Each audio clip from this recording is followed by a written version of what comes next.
Normalement, vous voyez le diaporama. Oui, c'est bon. Merci beaucoup. Je vais vous présenter rapidement l'enquête, le matériel qui va être mis à votre disposition pour conduire l'enquête, et puis on présentera plus en détail le questionnaire patient qui va être vraiment le gros de cette présentation.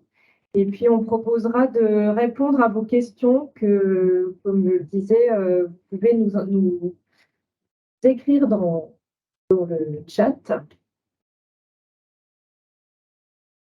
Alors, l'enquête Urgence 2023, on a décidé de reconduire la méthodologie de l'enquête de 2013 qui a eu lieu auprès de tous les services des urgences de France, urgences générales et pédiatriques autorisées, ce qui représente environ 700 points d'accueil. Donc, c'est une enquête menée sur 24 heures, le mardi 13 juin 2023 à 8 heures jusqu'au lendemain 8 heures, avec 2 volets, un questionnaire papier pour chaque patient qui va se présenter dans vos services sur ces 24 heures, et puis un questionnaire structure. Là, il y aura un seul questionnaire par point d'accueil qui va décrire les ressources humaines, l'organisation du service, les équipements dont vous disposez. Et puis, ces questionnaires seront saisis sur un site sécurisé que nous mettons à disposition. Alors, l'enquête, elle a été complètement construite en coopération avec les professionnels des urgences. C'est une enquête de la statistique publique qui a obtenu un label d'intérêt général et de qualité statistique à caractère obligatoire. Elle a été menée avec les partenaires.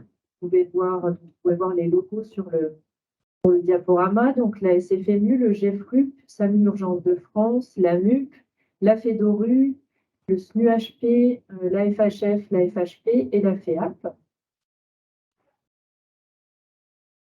Alors, en pratique, la collecte comporte 2 volets. Elle est réalisée par les personnels des urgences. On a, comme je vous l'ai dit, un questionnaire structure. Celui-ci sera rempli par une personne du service administratif et le responsable du service des urgences, parce qu'il y a notamment des questions sur l'organisation du service, où là, le responsable du service sera plus à même de répondre. Et puis, un questionnaire patient qui va être rempli tout au long du passage du patient par les personnels qui interviennent dans la prise en charge, mais aussi avec, pour une partie de vos points d'accueil, des renforts à prévoir le jour de l'enquête. Et enfin, les questionnaires seront saisis sur le site de collecte par les établissements, et avec une indemnisation qui est prévue dans le cadre de cette enquête, avec une convention qui sera passée entre vos établissements et puis Ipsos qui est chargé pour l'adresse de mener ce travail de signature des conventions. Donc, vous avez dû être contacté par Ipsos déjà pour désigner les référents de cette enquête, donc des référents pour chacun des 2 volets et un référent pour signer la convention. Le matériel à disposition. Lui à disposition a été envoyé entre le 15 et le 24 mai, sauf exception pour quelques services pour lesquels on a obtenu des coordonnées un peu tardivement. Donc, ce matériel, vous avez dans les colis, alors vous avez un colis qui a été envoyé au référent structure, qui comporte le questionnaire structure et les consignes de collecte, ainsi qu'une affiche. Et puis le colis pour le référent patient, qui est un petit peu plus conséquent et qui contient les questionnaires papier et des affiches et des pliants que je vais présenter. Donc, vous avez 2 affiches, une affiche avec une image en bleu qui est affichée dans les salles d'attente des patients et dans les espaces réservés aux professionnels de santé. Et puis une affiche blanche, là, qui est à destination des patients, qui explique le contexte de l'enquête et qui est signée du responsable du service des urgences. Vous disposez aussi de flyers à destination des patients. Il n'y en a pas un par patient parce qu'on pense qu'il y a beaucoup de cas où vous ne pourrez pas donner ce flyer, où vous n'avez pas forcément des espaces où les poser, mais en tout cas, vous devez avoir une quarantaine de flyers.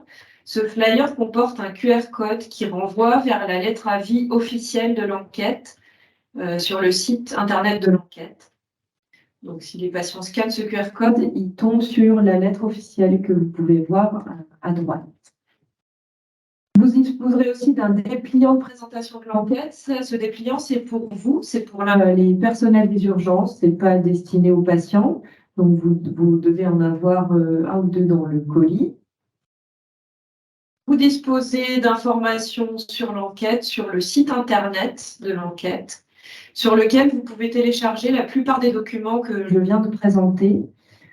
Et puis, il y a aussi sur ce site des questions-réponses dans la partie information aux professionnels de santé. Donc, si vous vous posez des questions, vous pouvez déjà regarder si dans ces questions-réponses, il n'y a pas déjà des réponses à ces questions. Je vais vous présenter le questionnaire patient qu'on va dérouler ensemble pour que vous puissiez vous l'approprier et éventuellement nous poser les questions au sujet de ce questionnaire. Alors, voilà à quoi ressemble le questionnaire patient. Vous avez une première page où il est indiqué que cette feuille est à détacher après la saisie. Alors, cette feuille, elle a été ajoutée suite au test pour que vous puissiez l'utiliser pour prendre des notes, pour éventuellement noter le nom du patient ou l'étiquette du patient. Noter un numéro, alors le numéro d'entrée, ça c'est un numéro qui vous est propre, donc peut-être que vous ne renseignerez pas ces cases.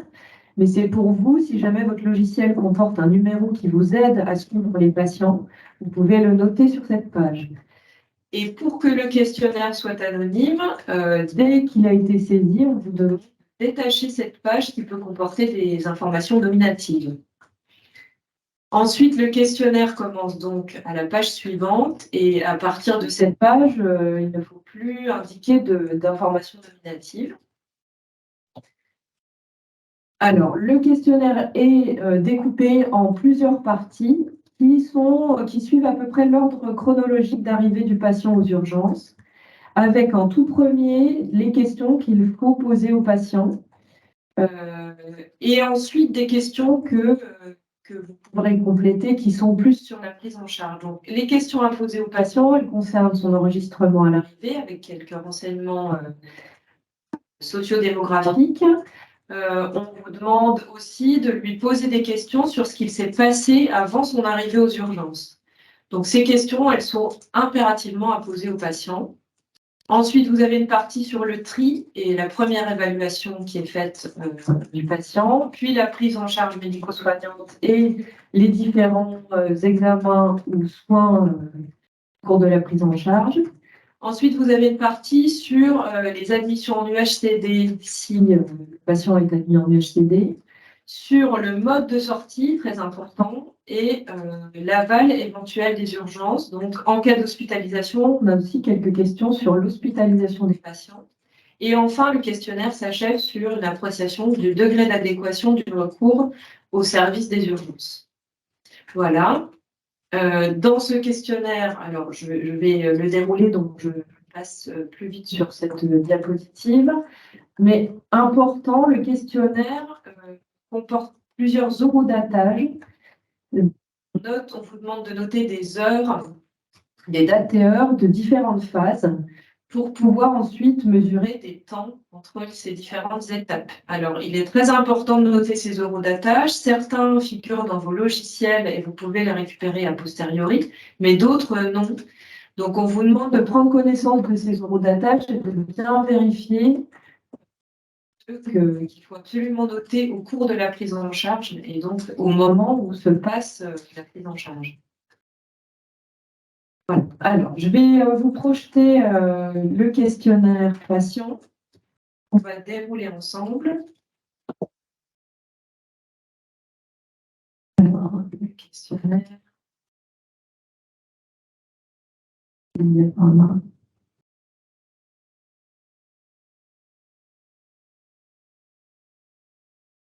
Ça, c'est le questionnaire patient.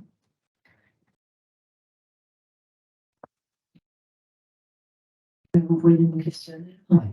Okay. Donc, le questionnaire patient. Le voici. Donc, comme je vous l'ai indiqué, vous avez ici la première page qui sera détachable et Vous pourrez y mettre des notes, coller l'étiquette du patient, indiquer son nom. Ça, c'est pour vous faciliter le suivi du patient dans son parcours aux urgences.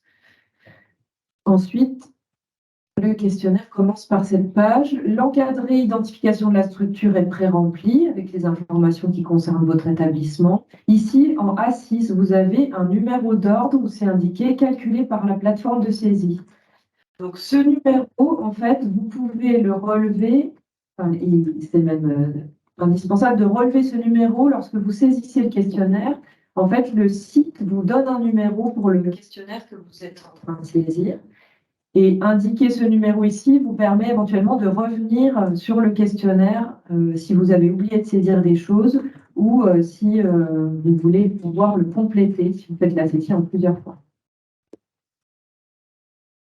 Ensuite, l'enregistrement à l'arrivée aux urgences, on a le premier horodatage qui est la date et l'heure d'enregistrement du patient, la date de naissance, le sexe, là-dessus je passe. On a une question sur le contact avec le patient, A11. Cette question, elle est importante, elle permet d'indiquer si le patient est en mesure de répondre ou si l'accompagnant peut répondre.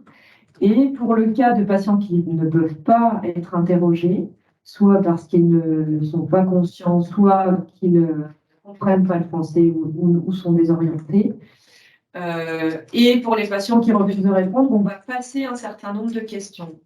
Alors, il y a un petit problème sur le filtre qui est indiqué, parce qu'aller en A18, en fait, il y a certaines questions que vous pouvez renseigner, même si le patient ne peut pas parler. En revanche, il y a des questions après la A18 que vous ne pouvez pas renseigner si le patient ne peut pas répondre. Et notamment, vous ne pourrez pas lui demander ce qu'il a fait avant de venir aux urgences. Il a pris rendez-vous avec un médecin, etc. Vous ne pourrez pas poser ces questions. Donc, c'est normal. Le filtre n'est pas correct ici. Les caractéristiques du patient, donc on va lui demander son lieu de vie habituel, des choses sur l'assurance maladie, la mutuelle. J'attire votre attention sur le médecin traitant du patient. Dans le cas d'un enfant, on demande le médecin traitant ou le pédiatre, si c'est un pédiatre. Et pour le niveau de diplôme et l'activité, en fait, dans le cas des enfants, on souhaite le diplôme et l'activité d'un des deux parents et pas celle de l'enfant. Ensuite, un bloc sur l'arrivée aux urgences avec un nouvel horodatage. Cet horodatage, la date l'heure supposée d'entrée physique aux urgences, soit le patient a été enregistré immédiatement à son arrivée, ce sera le même horodatage que précédemment, soit il a eu un temps d'attente avant l'enregistrement et vous pouvez lui poser la question de son heure d'arrivée. Ensuite, par quel mode il est arrivé, son temps de trajet. Je passe rapidement, il n'y a pas de difficulté sur ces questions. Ensuite, on a le bloc des éléments de genèse du recours aux urgences. Donc, ces questions sont à poser aux patients. On vous demande de poser la question ici, pourquoi êtes-vous venu aux urgences plutôt qu'ailleurs? De laisser le patient répondre spontanément et de cocher parmi les modalités proposées, donc il y en a un certain nombre ici, celle qui correspond le mieux à la réponse du patient. Donc, il est important que vous ayez pris connaissance des différents items proposés pour pouvoir facilement ensuite coder la réponse du patient. Donc, elles sont classées par catégorie, par grande catégorie. Venue aux urgences car adressée directement, venue pour la spécificité de prise en charge des urgences. Par exemple, on peut y réaliser les examens complémentaires, pas besoin d'avancer d'argent.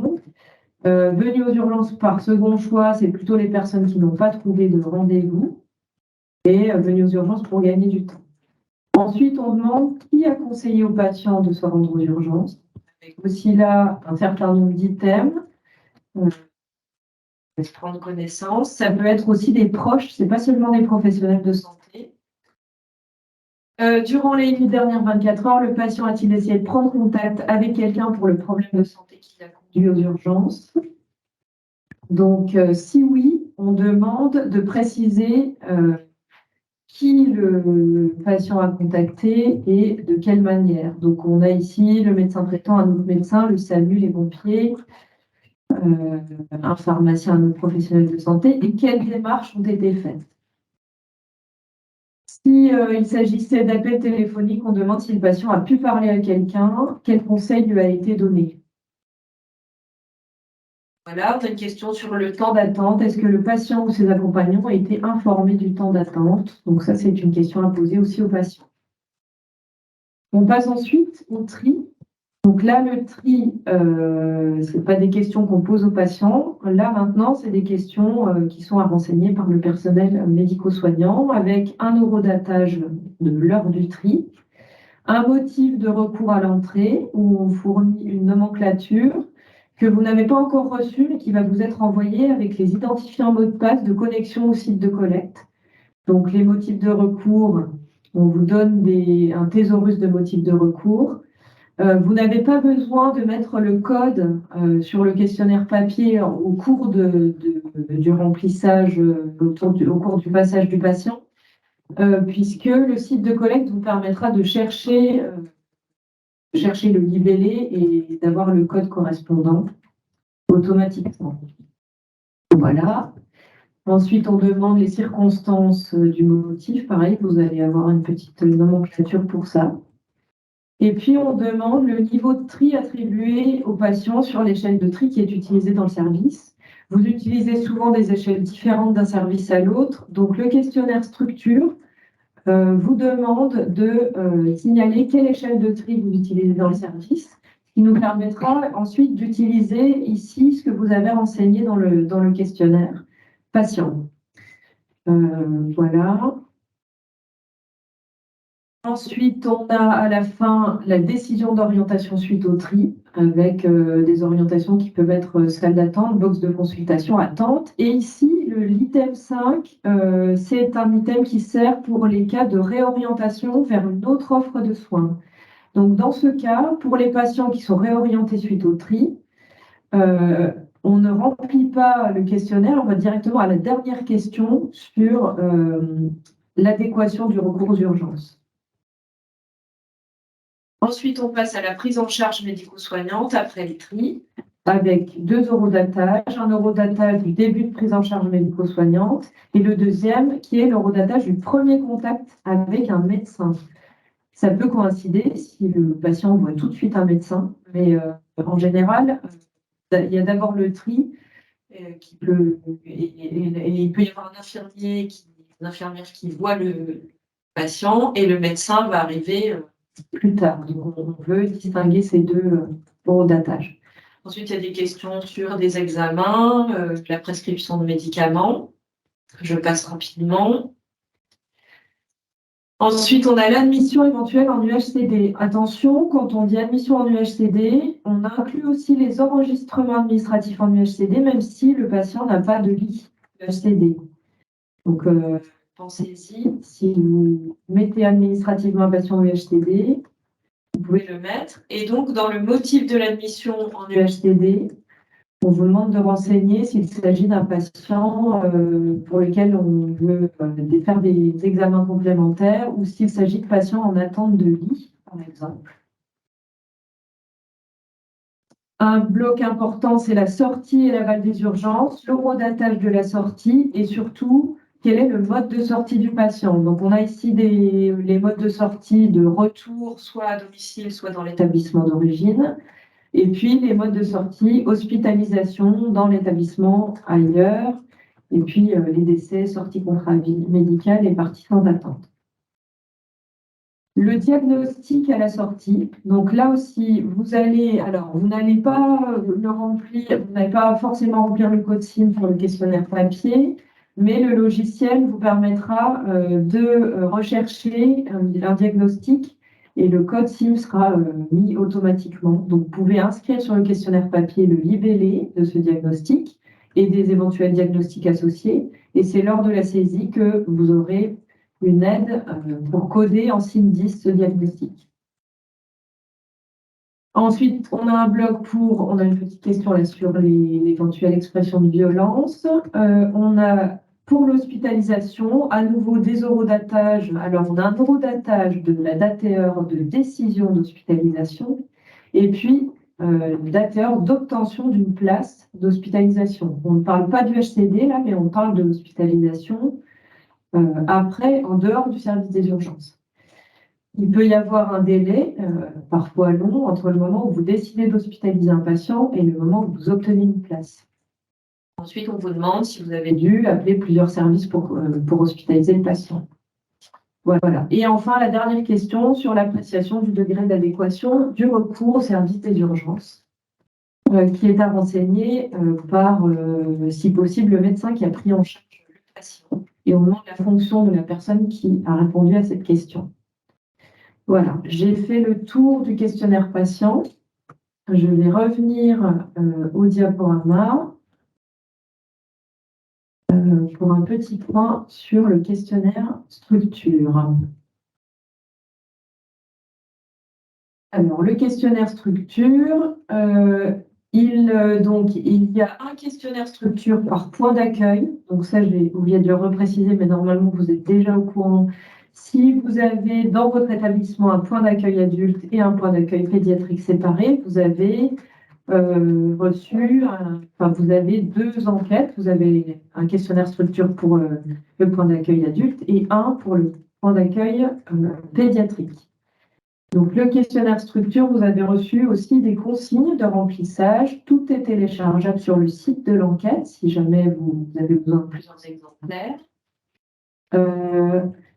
Important dans le questionnaire structure,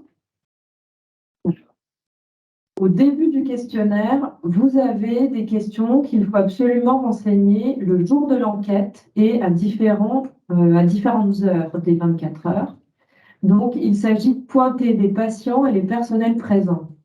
Donc, il faut dès maintenant vous organiser pour savoir qui va à 8h, 18h, 22h et 8h le lendemain faire le pointage du nombre de patients présents en distinguant des catégories de patients différents. On veut distinguer les patients qui sont en cours de prise en charge ou en attente, ceux qui sont en UHCD mais qui n'attendent pas d'hospitalisation, ceux qui sont en UHCD et qui attendent une hospitalisation. Et puis, il y a les attentes d'hospitalisation hors champ UHCD. Voilà. Et puis ensuite, on a aussi dans la suite du tableau, donc c'est sur les pages 1 et 2 du questionnaire structure, on pointe les personnels présents à ces différentes heures. Donc, il faut penser à l'avance à qui va s'occuper de pointer le personnel et les patients à ces différentes heures. Les autres questions du questionnaire patient peuvent être renseignées à d'autres moments que le 13 juin. Certaines questions peuvent être renseignées dès maintenant et d'autres vont être renseignées après le 13 juin. Avant le 30 juin, puisque c'est la date à laquelle vous devez saisir les questionnaires. Voilà, nous avons fait le tour de la présentation. Donc, je vous propose de passer aux questions-réponses, donc de poser vos questions par écrit dans la conversation. Je le rappelle juste sur cette dernière diapo, le site web de l'enquête. Alors, les contacts de la hotline qui est mise en place à partir d'aujourd'hui et jusqu'au 30 juin. Donc, il y a une adresse mail pour cette hotline à privilégier pour écrire des questions de matériel, des questions sur le site de collecte, des problèmes de connexion. Et puis, si vous avez d'autres questions, adresse urgence qui arrive chez vous.